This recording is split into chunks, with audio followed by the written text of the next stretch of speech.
My next guest tweeted, quote, "Move the Olympics for Peng Shuai's sake. It's time for us to wake up and speak up.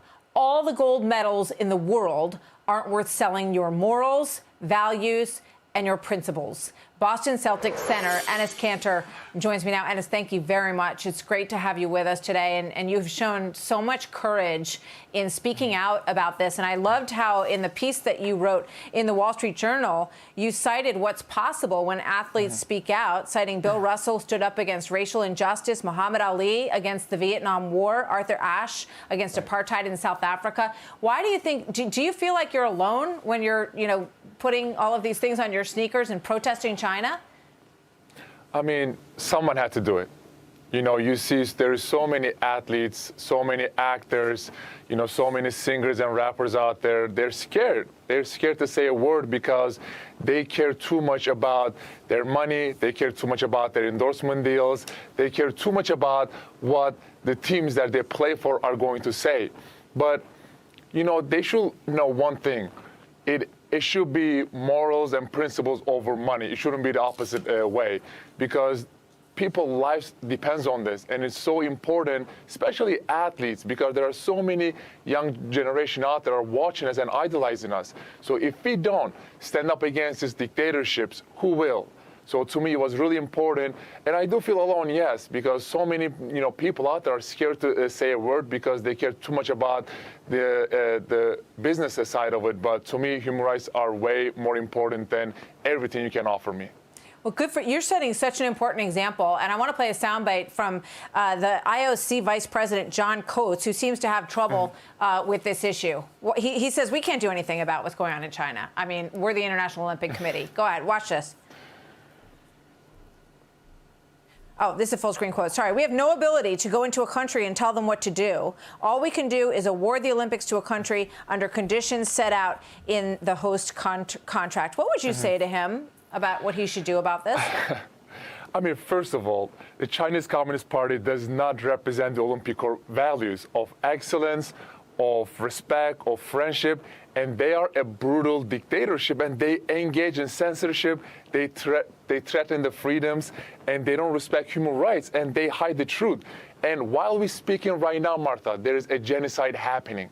There are millions of people in concentration camps, which I speak to many of them in America. They're getting tortured and they're getting gang raped every day. So you're thinking about putting Olympic Games in a country like this. It is unacceptable. It's a shame that International Olympic Committee are doing this, but I feel like we should definitely stand up to these organizations and definitely should push to move the games somewhere else. Yeah. I mean, the Tennis Association's getting some praise for, really pushing back on this issue. They're probably the first people who've kind of done that after you. But the NBA has a terrible record of this. So what is it like for you in your sport when you're speaking out? And, people have been fired or suspended from their jobs for even suggesting that we should support Taiwan or things along those lines. I applaud Women's Tennis Association. What a brave organization. I feel like every organization in the world, especially in America, organizations like NBA, NFL, NHL, MLS, MLB should take notes because they care about their players more than the business and money. And when I saw the comment of WTA, it gave me so much hope and motivation because this is the start.